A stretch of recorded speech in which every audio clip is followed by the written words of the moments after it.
My name is Jakub Rataj, and we are in a village called Vonoklasy, which is like a really small village surrounded by trees and forest, and it's in the heart of the nature. It's a really quiet place. When we came to this place, I really knew I want to live here. It went very fast. If you cross the street, there is this little house for storing things, and the idea is that in few years, when my son gets bigger and he will get his room where my studio is right now, so during the next few years I will make out of this storage place a studio, which will be called atelier storage place or something in the sense.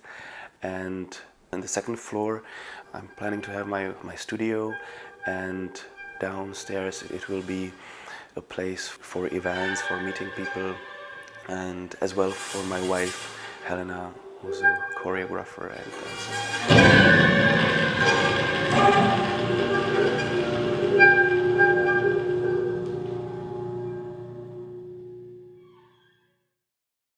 My wife and I have had several projects together where she was either the dancer and choreographer or only the choreographer, and I was doing the music, either for a dance movie or a solo performance where both of us were reacting on each other.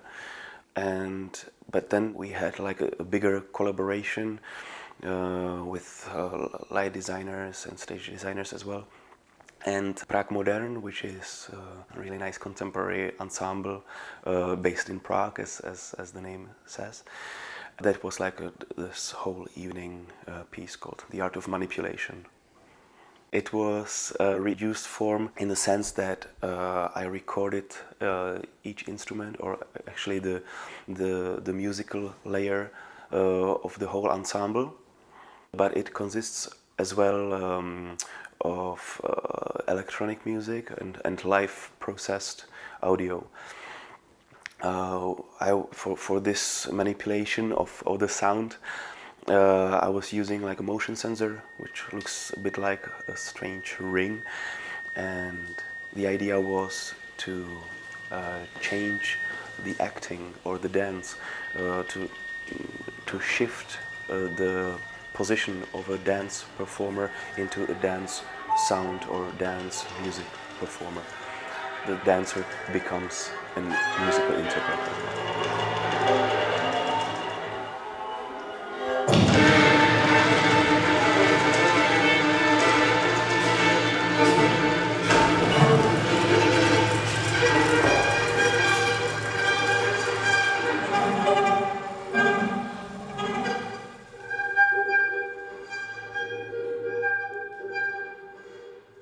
When I write music or program some patches, these are always musicians, instrumentalists and professional musicians who are working with this material. The biggest difference here was that it wasn't a musician, but it was a dancer who was creating the sound and who was reacting on music that was performed by professional musicians. And the interesting thing for me was to be a part of this process where the performer, the dancer, starts to think about his motion, his movement, and when the performer starts, the dancer starts to think about his body as a musical instrument. Everything that happens on stage is a part of a musical structure. In that sense, that the sounds that are produced with the body, like for instance when they had like a strong moment with fast motion, of course the body reacts in the way that the dancers can't avoid the breath, so they start to breathe kind of loud because of the intensity of the motion. And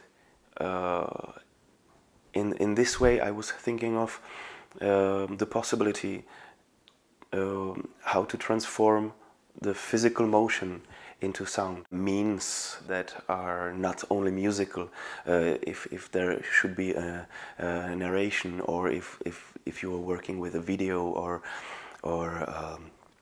light design, stage design.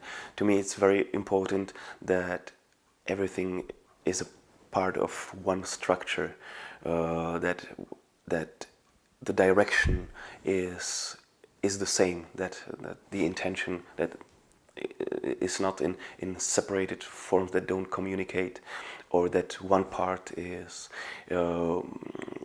above the other in sense of importance, but each parameter is equal and goes in the same direction. I come from a non-professional music background or a family. So what I remember and what definitely had a huge influence were the lullabies that my mother used to sing every night when I went to bed. And I remember my dad playing guitar and singing songs, very often songs that were like the ones that are not, that one should not sing politically, because that was in the time during the communist regime. And so that was something that was always present. It was we had several tapes that we were listening over and over again. I remember it was the Beatles, it was Elvis Presley, and then I had a period of a year I was listening to Boney M all over again, and I was like 5 years old or something. And I was trying to sing the songs with my own Czenglish. When I was about 16 years old, and I started to read books by Czech Kerouac and Hermann Hesse and Thomas Mann, etc. And I just fell in love with traveling. I was hitchhiking through Europe, and I met people playing guitar on streets, and I fell in love with theater and arts, and I thought I'm just already too old to start with something, because I thought that one is supposed to have this musical background that you can't start when you're 16. But I just decided that I want to start to play guitar, and a year or 2 years later, I started to play in a group, in a band. And there was this one moment when I was not being accepted to study sinology. And I thought I will leave Czech Republic and just live for a year or 2 years in China, so that I learn Chinese on my own and then come back and study sinology. But during that time, it was like 2 months before I wanted to take the flight. A friend of mine who gave me guitar lessons, he told me, would you be interested in studying guitar, like seriously, in a conservatory? Because I have a professor there and he might take a look on what you're doing. And I thought, well, why not? I mean, it was something that I never thought possible. So I went there, and the professor told me that it's really worth to try. And so I locked myself in a room, and I was like, for 2 months I was almost not leaving the room, and I was only playing guitar and trying to learn, and I was learning Bach by heart, and I was learning the notes and musical theory, and I did the entrance exam, and that was like this one of the crossroads in life that direct you in a certain way. Then it gradually I gradually realized that rather than practicing 6 hours a day guitar, I prefer to spend the 6 hours by writing music, or 4 hours or whatever. And I felt this thrilling aspect of a creation, and that was actually the thing that attracted me most. So I was very open-minded to any impulse that motivates you to go further. And although I was saying that my idea was to study sinology, I already knew that I want to focus on Chinese traditional music. Actually, whatever I was planning to study or to dive into was always somehow connected with music, to music. So then when I got this chance, of course I was nervous, because I was very insecure if what I do is worth to demonstrate to someone. But I think that one is always confronted with the outside world, that one has something that is very important for him. It's very fragile, and then the moment when you come out and you're supposed to show it to someone else, and there was no question if I should do it or not.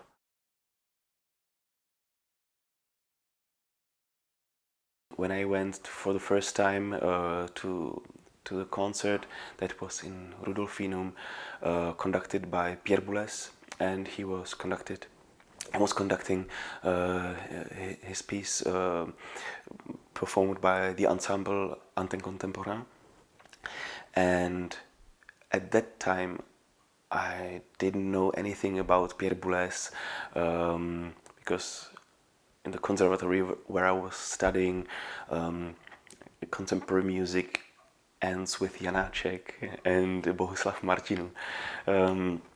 So it was, I remember this sensation of like being thrown in a sonic universe where I got completely lost. When you have an instrument tuned in a certain way and you hit the right vibration, it sounds, it starts to resonate. So that was this type of feeling, that I heard something that I knew is important for me, and is something inside I need to discover. I never decided to write the music in an avant-garde or in a modern way. It was not a question of decision. If I say it's simple, I just write the music I want to listen to. So that's actually my attitude. It's not the attempt to do something provoking or shocking or unique. It's not the idea behind. It's just a necessity to express my inner world. After writing, it was during the studies on the conservatory in Teplice, then I felt I need to just discover a different world. I just felt that okay, I heard what I wrote, I heard the result, but I thought I have to like dig. I have to dig deeper, and then if you discover something that touches you, or that, as I said, starts to resonate with you. So that were these were the compositions, as I mentioned. For example, Pierre Boulez, or later Gérard Griset, and one could or Xenaki. So it were these compositions that led me into into discovering the material, the compositional techniques, etc. I don't divide the world of electronic music and new technologies with the world of purely instrumental music. because it's only the way one gets to the same result, in sense of creating processes, creating musical structures. It's like if you want to say something, you have to learn the language. So right now I'm working on an electroacoustic piece. That will be kind of like a short piece, but I have recorded some material using this old beautiful Surge synthesizer when I was in Stockholm for a while, and I love the sounds. I just like to listen to them and creating a world, a sonic world that I want to listen to. Yeah.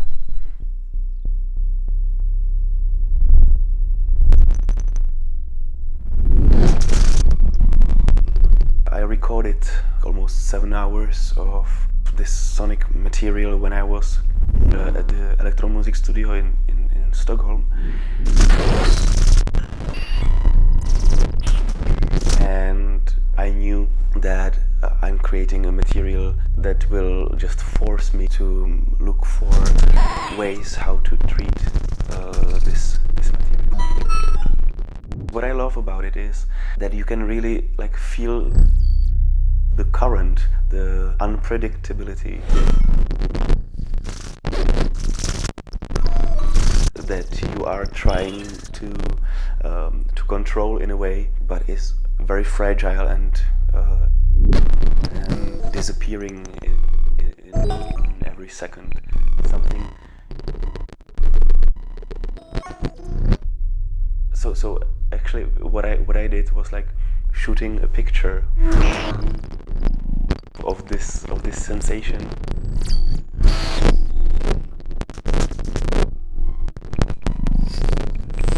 And now I'm somehow trying to dive back and to discover this fragility inside this material.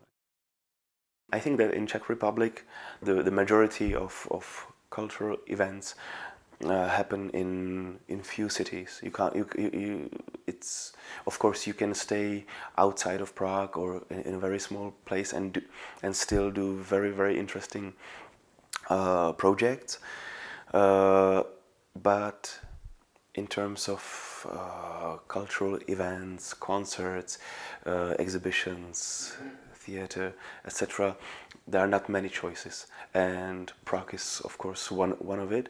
And I came because I was being accepted to study composition at the academy in Prague, at the music academy in Prague.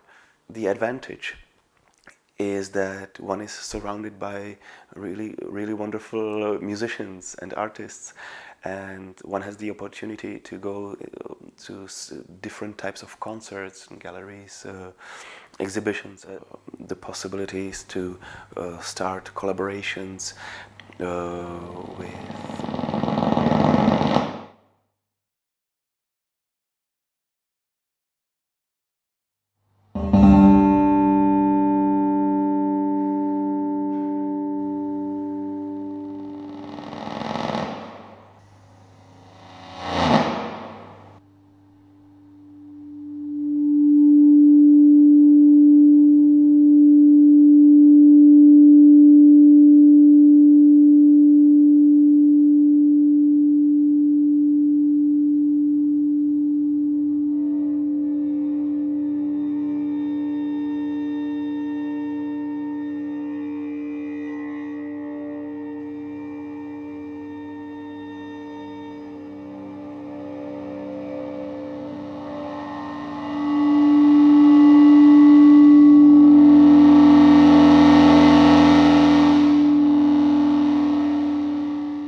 I try to focus on what I do and understand why I do each single detail.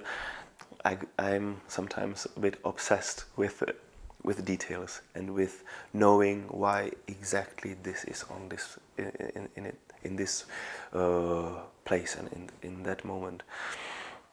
And I don't think it's actually a problem. It might be considered a problem because it slows down the whole process of writing. I just can't write a note without knowing why it is there, which doesn't mean that I don't allow myself writing a note without being a part of a structure. But if I do it, I have to know why I do it. And the reason can be very simple. It can be just a spontaneous idea, but put in a well thought musical structure, which itself can be very simple as well, but it has to make sense to me. And sometimes I struggle with exactly this question, whether what I do is on its right place, and whether I dig deep enough. I was recently discussing with Miroslav Srnka, a friend of mine, a great composer, that one should not be scared to destroy and to forget a strict system if it's necessary. That one should not close himself in an optimal bubble that one is aware of, that one knows, one feels comfortable. I think that that is something I am thinking of very much right now. I have no problem that once I create a system and I realize that somehow in the construction there is something which I don't know why, but it's not working. I think I have no problems with erasing it. Right now I developed a certain kind of structure, and basically what I do is picking 23 different very short sounds and creating a certain kind of like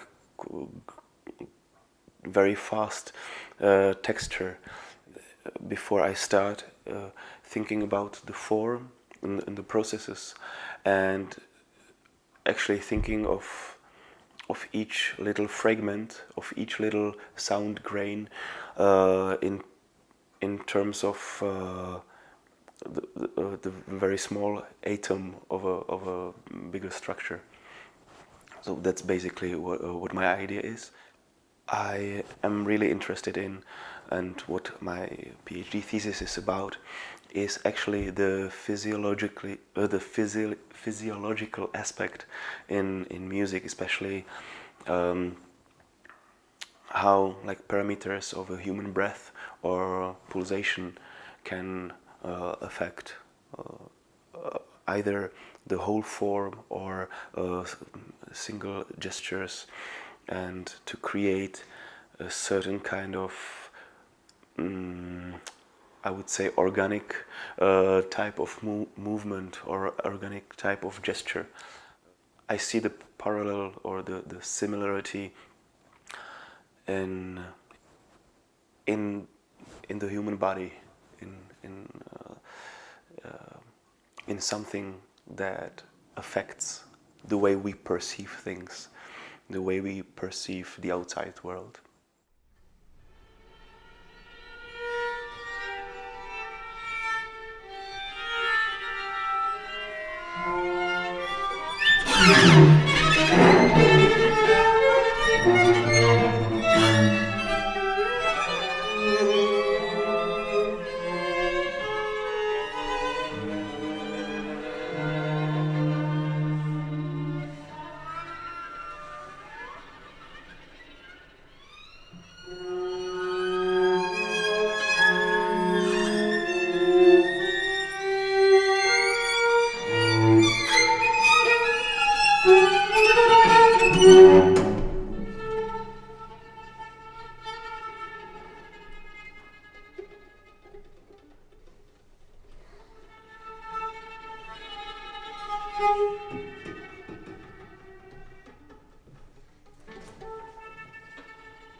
studying in Paris, and I was working on a piece called Between the Words, and in the middle part I was working with a poem in the way that I cut out the words.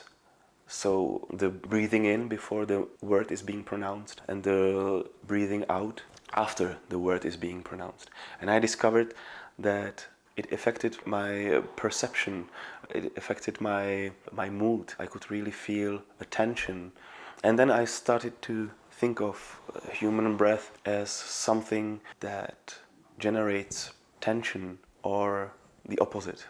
And then I was thinking of when someone is nervous and he starts to breathe in a certain way, it can totally change his perceiving of the outside world. That led me into thinking of the human breath as a part of of every musical layer or of every musical aspect. So then I was thinking of creating harmony, or actually the timbre, by analyzing the spectrum of a human breath, which led me then to focusing myself on inharmonic material, and what goes together is the pulse.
I'm Lucie Vítková, and I'm originally from Czech Republic, and now I live in New York and study here and do music. I spent most of my life in Czech Republic in the small city Blansko, which is close by Brno. Brno is the second biggest city in the Czech Republic. So my family they are all in Blansko. And after I started to study in Brno and I started to travel to Berlin, to The Hague in Netherlands. I studied at CalArts for a bit, and after I moved here to New York. So I was born in 1985, and it was still during the communist era in Czech Republic. So the revolution happened when I was 4 years old. So I think there was some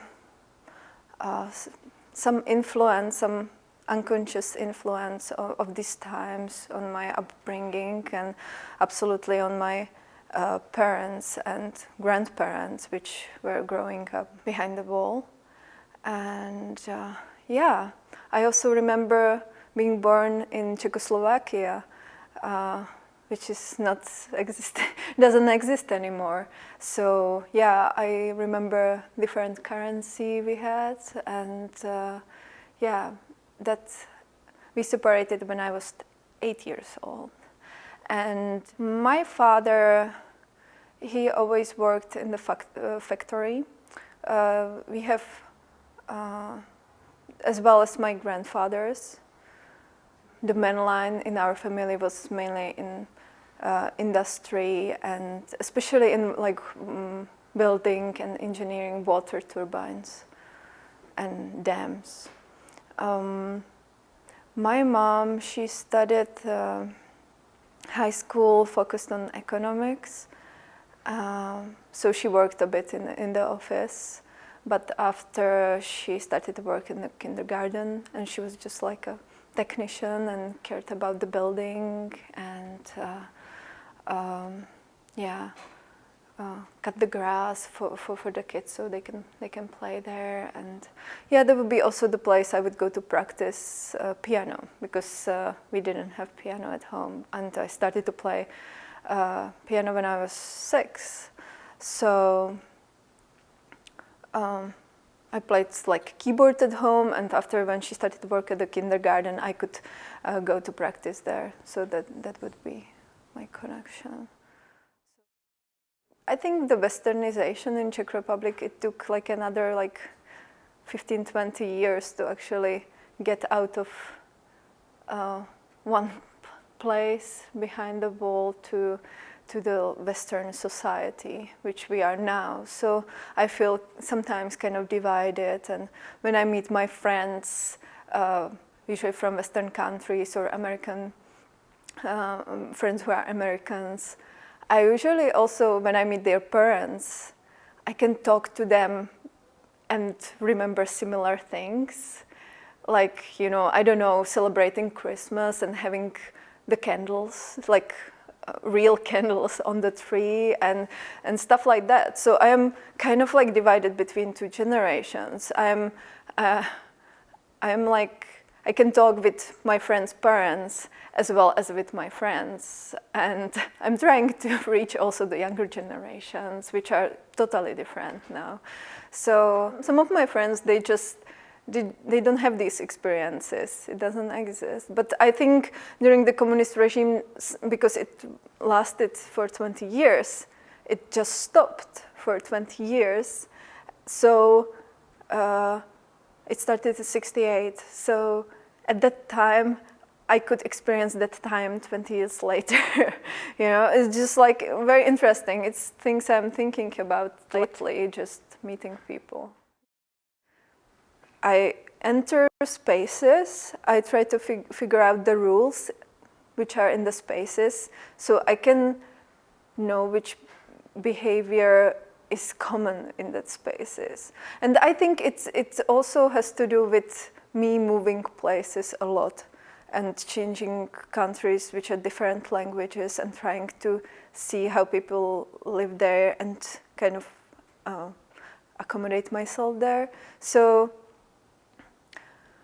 I cannot say I really like experienced the communist regime. It was just like 4 years. I was really small, but the influence and it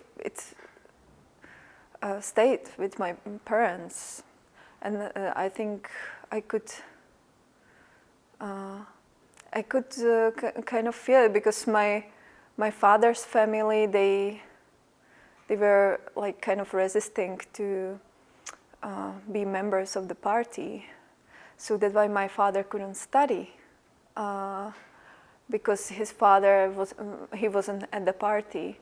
So he tried to get to the university, and he couldn't. And I think it might, like he's a smart man. So this like not being able to do something. Just because you don't agree with the political system. I think it's a very tough environment to be in. And he also had to be 2 years at the army. It was obligatory for men. So when you were 18, you just pack your things and go 2 years to the army.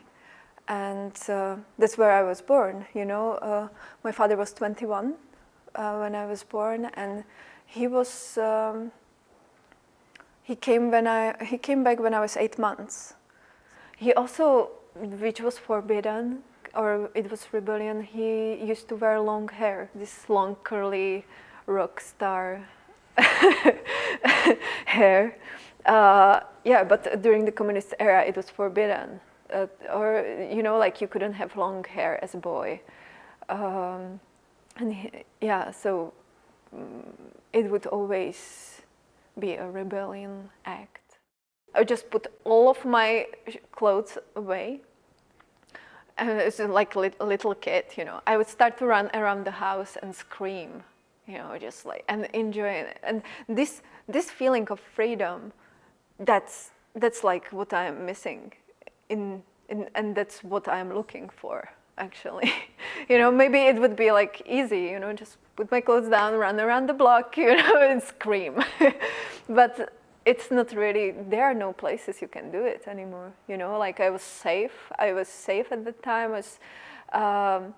There was my mom around, and she would be so cool, she would always just like smile and think I'm crazy. And, she would just give me that space and I could have it. So she provide me that safe space just by being there and not interrupting me, Yeah, I will risk it for that feeling of freedom. It's just, I think maybe it's coming from the regime as well, just like, I don't know where it's coming from, but this, like being motivated by looking for spaces where I feel free and safe. It's really like my big motivation for doing my things. It's risky to actually step out of the expectations of my parents, of my grandparents, and of the mainstream society probably, because there will not be people who will agree with you, who will support you. So you get alone at some point. You get alone. There's been lots of loneliness as well. But I had always motivation to show that freedom to my parents as well. So even they wouldn't understand it, I would always kind of like sneak it in. I was just like, I play something, and I would start with some songs. Like doing the same thing kind of. I would start with some songs, and suddenly in the middle I would give like 10 minutes free improv thing with accordion and voice, and they would just like be like, what's going on? And I think my parents being around me, it's already just changing their thinking about things. It's enlarging their space. At the elementary school, I felt pretty good. I was kind of like good student, and I was happy. And yeah, after I changed at the 6th grade to the grammar school, 8 years grammar school, and because it was better school than I was before. But yeah, I didn't know so much as the kids who were there, because they are from better schools. So I was in the constant catching up. I couldn't catch them up. They had languages. I just started with English, you know, or they were much farther in English, and after, you know, I had French and Spanish, and yeah, it all went like much faster. I couldn't write so fast because we didn't used to, you know, it's just like lots of things, and I was still catching up, and it put me a bit on the edge. So I think I wasn't happy there, and I think also I didn't feel like my parents can help me with the homeworks anymore. You know, so it was like difficult stuff to face probably. I started dance when I was 4, playing piano when I was 6, so it's already 2 disciplines. And after I would take more and more and be involved in the music school and different projects, and you know, recording cassettes for kids, you know, like singing songs. So yeah, that also like bring me back, you know, like just like I would give such a hard training to what is expected from me to be able to step out of it as well, to see where the frame ends, you know, something about that. So yeah, in the same, so yeah, I was trained in so many disciplines, and it always had like results, you know. With my tap dancing career, we were like masters of Republic of Europe. We had a 4th place at the World Cup. So that was like competitive tap dancing. After we would do shows, so we would be at the commercial television shows, and yeah, we would do Irish tap dance shows. So all like kind of like going the expected way, or what society is like thinking it's good. But the position at the class, I think it kind of like was putting me down. So I was also, you know, like I stopped to play piano for a year. I started to experiment with, you know, there was this 3rd line in my life, the nightlife, when I started to drink and experiment with different means to put myself high, just to escape the presence somehow. When I was 19, I finished the school. I wanted to finish the school, and there was this new motivation because I started to play accordion. And after 1 year, I was accepted to the conservatoire, and that was the possibility for me. Like, you know, like I was back in my head, I was kind of dreaming about this. That could be like nice, just to devote myself to spending time with the instruments, and I really wanted to do that, and that gave me new motivation. I finished the high school, and I stopped to drink. I decided to stop to drink, to stop to smoke. It took me half a year to stop to drink and 3 months to stop to smoke. I made a plan.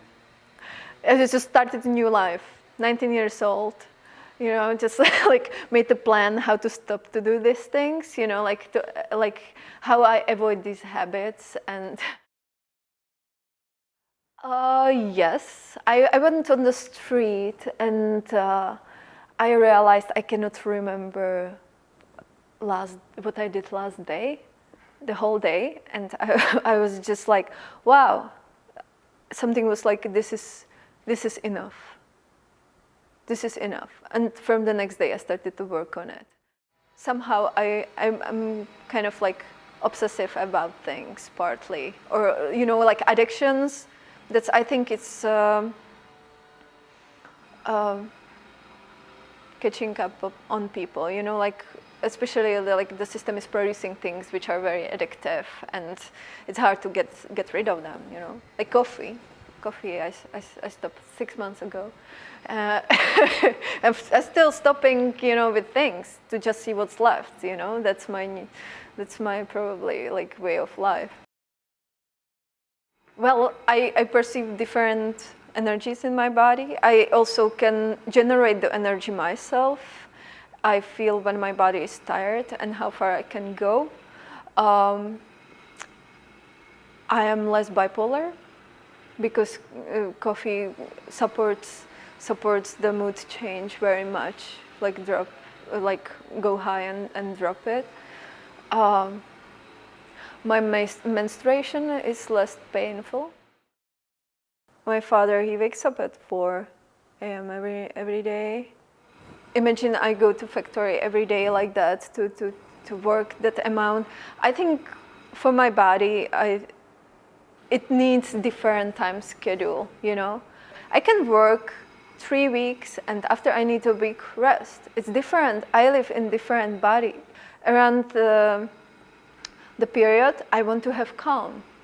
I don't want to do that work, but it doesn't, like my biggest change and biggest plan, this is the future plan, this is the future composition I would like to put out, is change office hours, because these are not like constructed for me, I feel, like 5+2 doesn't work for me. So I think I can work 3 weeks in a row, or 4 weeks in a row. If all the women will go according to their cycle, the office hours will like break down, but also it becomes more individual according to and I think people could get used to it. You come to the office and this person is not there, and it would become much more, everything would become much more complex. It seems like you are scared of menstruation. I'm okay with that. Yeah, I just see like I am losing you, you are just like farther and farther. It's like women bodies. I don't know, like Pink Floyd are sometimes considered to being like avant-garde music, right? So that was kind of normalized for me at a really young age, like 7, 8 years old. My father listened to lots of rock music and also the small punk scene, like alternative small city scene. That also kind of like entering my background. But after, when I was at the conservatory studying accordion, I started to study composition as well, and we had the historical canon, and we got into the Stravinsky, and it was all fine for me. It felt fine. We were Schnittke, we were like excited about them.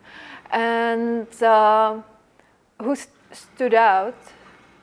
Oliver Messiaen at first, and the most probably Yanis Xenakis and his like electronic pieces, and that, yeah, I could be like 21 and I was listening this song again, the Legend there, and I actually was listening this piece just like 2 months ago, and I realized the stuff I do with my vacuum cleaner, and I prepare the vacuum cleaner with different papers, so I get this like really high-pitched sounds, and so you have the hum of the vacuum cleaner, the noise, and you have these high-pitched sounds.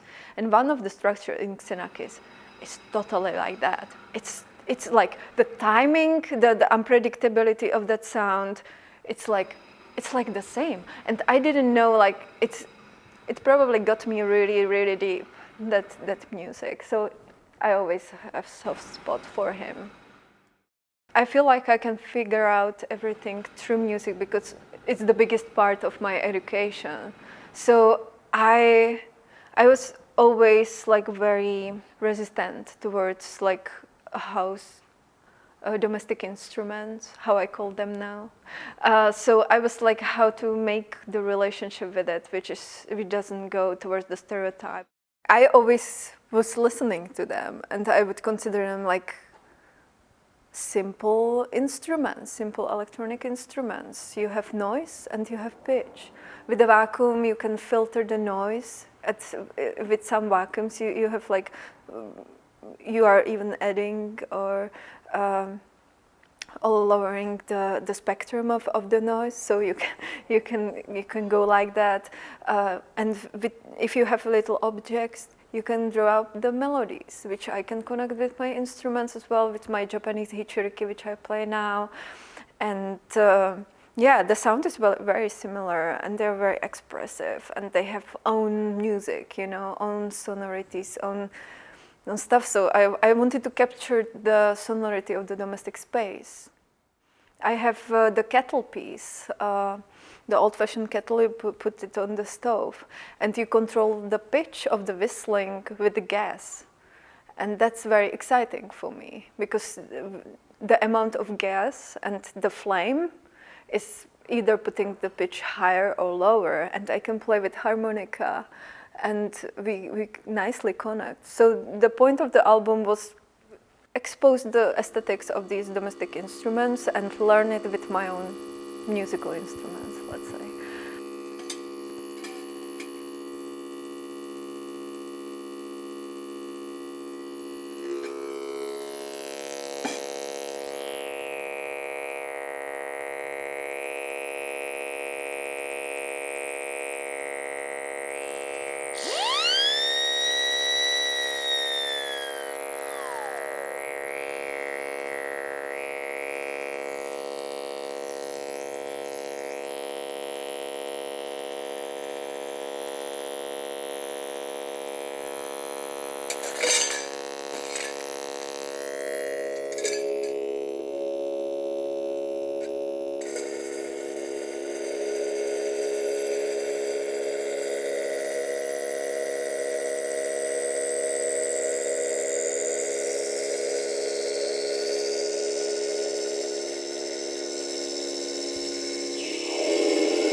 You know, Roulette gave me this questionnaire and describe your show in 3 words. And I wrote hichiriki, which is the Japanese double reed instrument. I wrote diva and experimental. So it's like crazy combination of things. You know, like being like one person on the stage. It's kind of divish. It's divish. You know, it points out and connecting it with this like Japanese tradition music, gagaku, which I've been studying past 2 years, and also showing my background in dance, in tap dance, and in accordion playing. And I collected my hair for a couple of months, and I put them between 2 calligraphic papers, so you can see them. And after I took eyeliner, which I don't use anymore because I stopped to wear makeup a couple of years ago, and I have all these like pencils, you know, this like poisonous stuff, which I never actually got rid of. I redraw it on that paper with that eyeliner, and it has such a beautiful structures of the pencil is just pretty amazing. It's towards charcoal, but it's different. It's a different texture. It's better than charcoal. So these scores are usually for ryuteki, and I will play it on hichiriki as well. I actually brought a copy of it, so I can show it to you. This is roughly how it looks like, and my graphic scores are more and more like forming into pictures, drawings. So I just recorded these ones for ryuteki, the Japanese wooden flute, and yeah, it went like beautifully. It felt like I could point out the construction of the instrument through like exposing the whole range, but not doing it randomly, just following the line, and it's kind of connected with the air also. It flows, you know, like just. That seemed to me like a sensible and sensitive way to deal with the instrument, to not imposing too much different melodies, just like, you know, like for me it was actually this whole autumn I was trying to figure out how to compose for other instruments.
The second scores are blind scores, which you almost...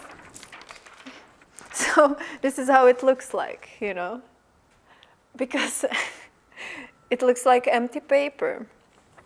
But when you touch it, they are different roughness of the paper, because I took sandpaper and I send it out certain parts. So I draw it. So I send it. This is the shape, which is that. This is other shape, which I send it out. And when you go with your fingers, this is the trajectory you should go. So when you go with your fingers, you can feel the roughness. There is smoothness of the paper and the roughness of the sandpapered parts. So this you play with eyes closed. You have to have assistant with you. So somebody will bring me to the stage, and I will just like read the scores. See, I always give simple parameters. So the smooth parts, they may be soft dynamics. The harsh parts, the raw parts, they are fortissimo. You know, just two dynamics, and that's how you go. And this can be melody as well, or it can be one pitch or one chord on the show. And this is how you go. So you would read the information, remember it, and play it on your instrument. So you could start like,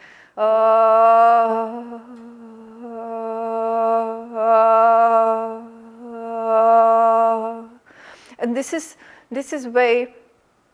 music I like to be sounding, but what's the motivation? What's the point of doing this? That's very important for me lately. So I always give people things which are very straightforward. They are great for collaboration. I made also for the Japanese show, the mouth organ, I made also one with little like materials on it. So they are like little pillows on the paper. So these are like different kinds of chords. So I also used Japanese knife I have and cut the paper. So these are these very sharp wounds in the paper you can play as well. So they are all different, very different pieces. I took this with the sandpaper because it's just invisible. It's just invisible, but it's there. And I think it's kind of like where I'm finally getting deep into the music, you know, and have the information here and focus on this, focus on the finger.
We joined 3 people together and decided to build atelier for photography, my multimedia atelier for making sound installation and instruments, and sound studio that we will have together. And it was kind of dream to have together the workshop room and next door studio, and to connect machines with the recording possibilities, to build some objects and record them in a quality way, use it in a studio. So I'm really looking forward to this combination. And the reason was also, of course, the need for privacy, and after my daughter was born, it was more difficult to work at home because she always want to join, which is fine sometimes, but sometimes you need some concentration. So we decided to rent this quite big trafo station to build these facilities or ateliers here, which is kind of a big adventure because we have a low budget and we try to do as much as we can. We are learning new thing, how to build electricity, how to build a wall and stairs and all these things that we didn't do before. So yeah, it's also part of experimental life, I think. I hope it will lead to more effective way, in some sense, that everything will be together, prepared. I hope it will also be more effective in a social aspect, that we are together and we will bring other people here. We want to invite some cooperation to share the space with other artists also, if they will need something to record or to listen in the studio. It will be some kind of low budget for a friendly price for it, not like typical professional studio. That's not our intention. And also the size is important, that it is possible to make some bigger sculpture and test it, how it works, how it looks, and prepare for an installation situation in gallery, also for concert that is possible to practice in a situation more close to the stage situation. So in the beginning we were 7 people actually, and during the process 4 left. Actually the initiator, who wanted just studio for himself, so we then stayed before decision if we will continue just small 3 people or not. And we had already so much energy involved just in this decision making and project planning.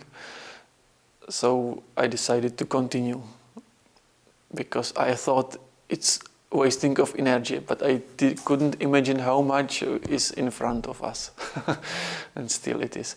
Because I really need to repair one installation that was broken, and I need a space for this work. So I need to build the space for the work as soon as possible. So probably I will not paint the wall, and I will just keep it in this rough, because I like it somehow, this kind of not clean situation. It was very beautiful actually. It was a really hard decision to build the walls in this nice big hall. We really enjoyed it, but for our intentions, 3 rooms or 3 subjects of interest must be divided. It's impossible to have sound studio and next door some metal work, just not open. It will be like this metal dust into the mixer is not a good idea. I remember the first impact of music on me that was done in a dream. That happened to me quite often. It was a repeating dream, and it always wake me up, and it was kind of strange music, kind of dodecaphonic, non-comfort disharmonic music, which was produced by some object that was sitting in the kitchen. And I was like running out of this object, and I hit the brick in the bathroom and broke the brick. And actually we had this broken brick in the bathroom. So it was kind of connection to reality, this broken brick and this strange music from object. It looks like this kind of box that you sit inside, and it so it was sitting in the kitchen and making kind of Schoenberg music. So I don't know what does it mean, this dream, but sometimes I remember when I start to play some strange music, it sometimes like return me this feeling. I remember when I started to visit the guitar lesson as a child, how I was impressed by the first melodies. They start with rhythm, and then when I start play 2 or 3 tones, it was really wow effect. But suddenly the teacher totally killed my interest. You should behave as a musician, and how strict you have to be, and very killing all my interest for many years. And I gave up the guitar playing after 3 years, and then returned after time. But I think this education is really sometimes very bad.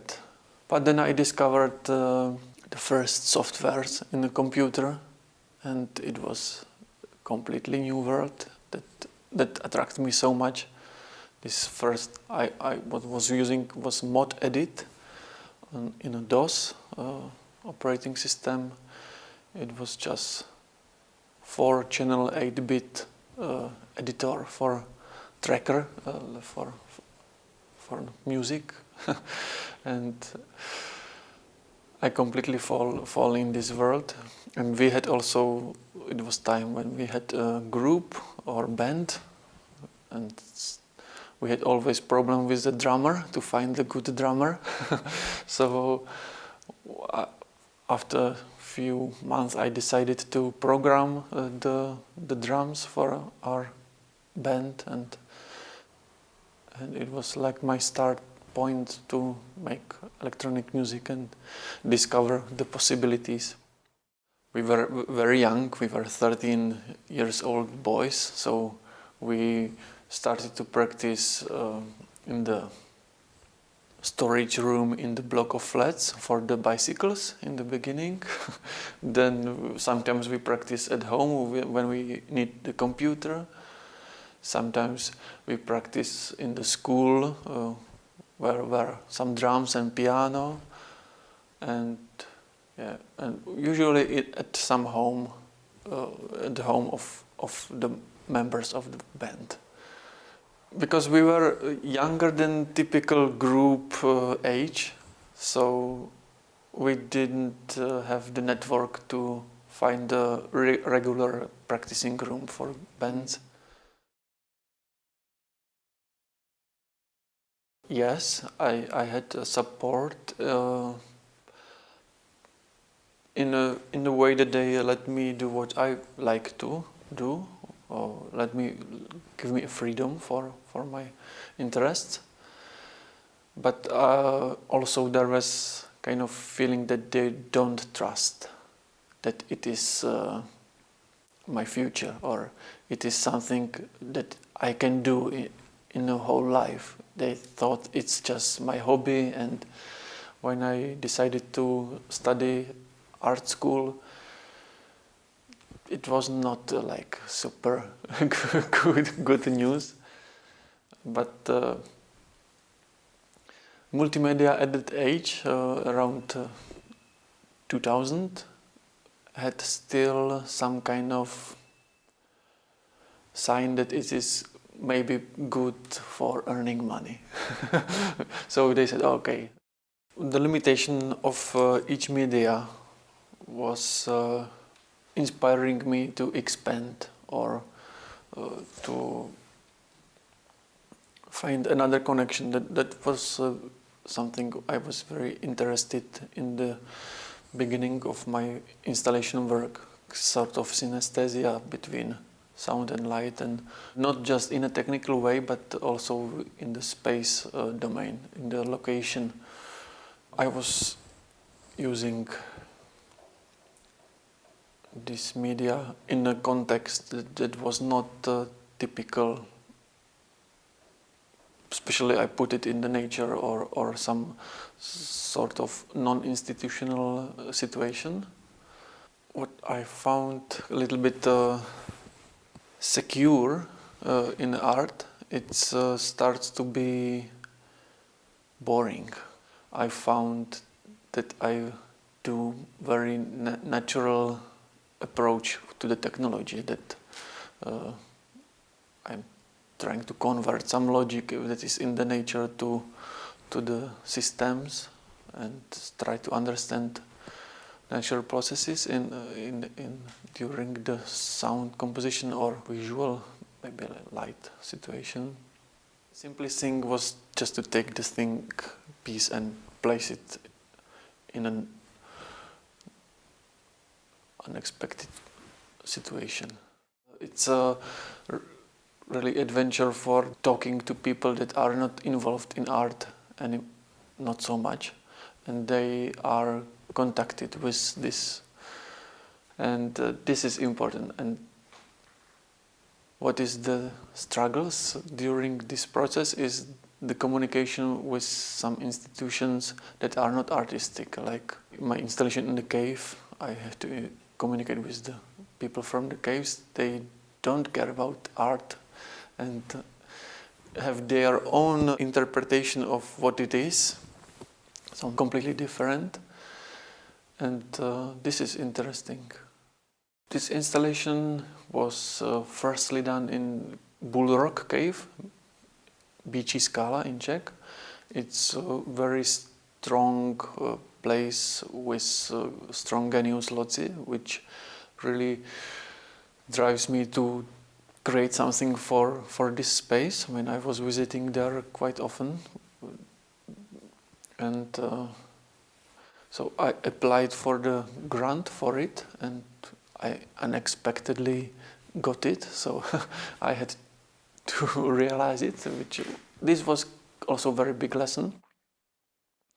I put there a 10-channel sound system on the walls and a network of 508 LEDs, also connected to Max MSP. I learned programming with Max MSP on this project, or started to learn, and put it all in this cave environment without not harming any stones, which was a condition that it must be completely unviolent to the nature. So it was difficult a little bit to hang the network on the ceiling. Actually, there was one nail from Nazis, because this cave was used also for some factories, and maybe there are some story about some kind of ritual, because it's a strong ritual cave. And after I did it, I realized that it was not a good idea because the space was strong enough and rich symbolically and visually and historically rich space. It was multimedia kitsch, I found, but the intention was good, but after it I say, oh, it's too much. You learn a lot of things when you do these uncomfortable steps, which in the beginning is always like, why are you doing it? And it's easier to stay in this circle and in the safety space. And But when you reach it and do it and go through these problems, then usually I found it was a good decision, because the benefits are impossible to reach in a different way. And also in today's time, I think this is very extremely important in the social bubbles that are also sort of comfortable zones that are closed. And I think it's important to cross the bubbles and go and talk, even it is not easy. Or I do it in my way, maybe not too much social. I do it in my technological experiments and presentations in spaces and traveling and trying to go somewhere. It has no sense for some reason, like travel to Ethiopia or to Minsk, to Belarus, or why? There is no career, there is no benefits in the first point of view, but yeah, it has sense.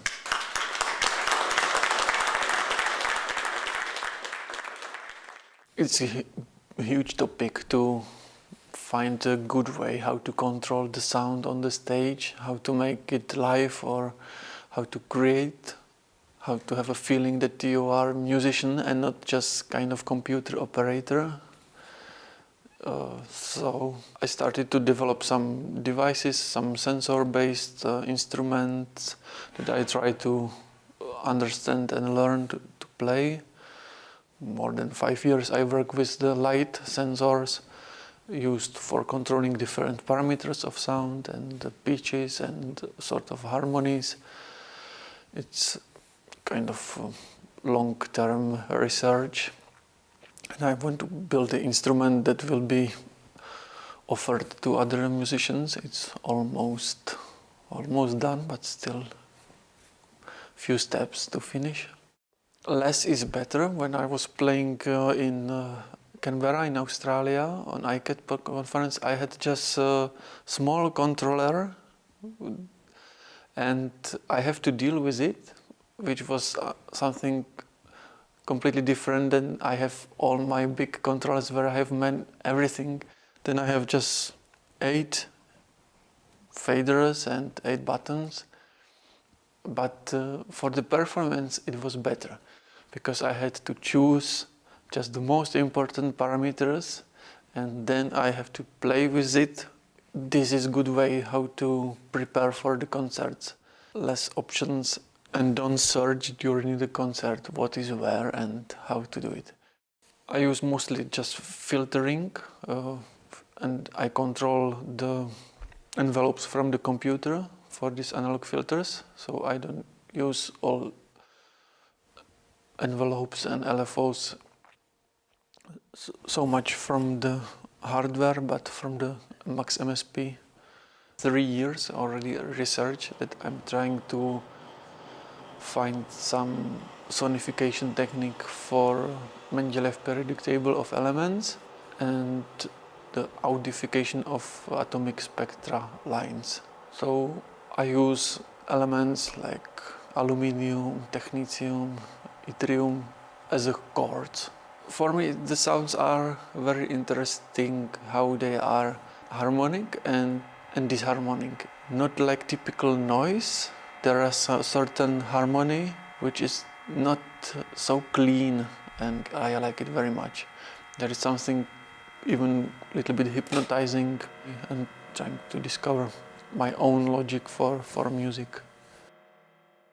I really want to explore something what was done in history actually, these acoustic properties of sound.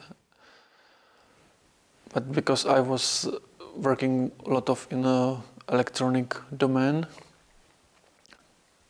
I'm missing this part a little bit.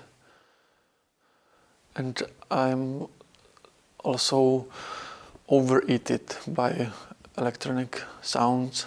So this is kind of new big space for sonic creativity.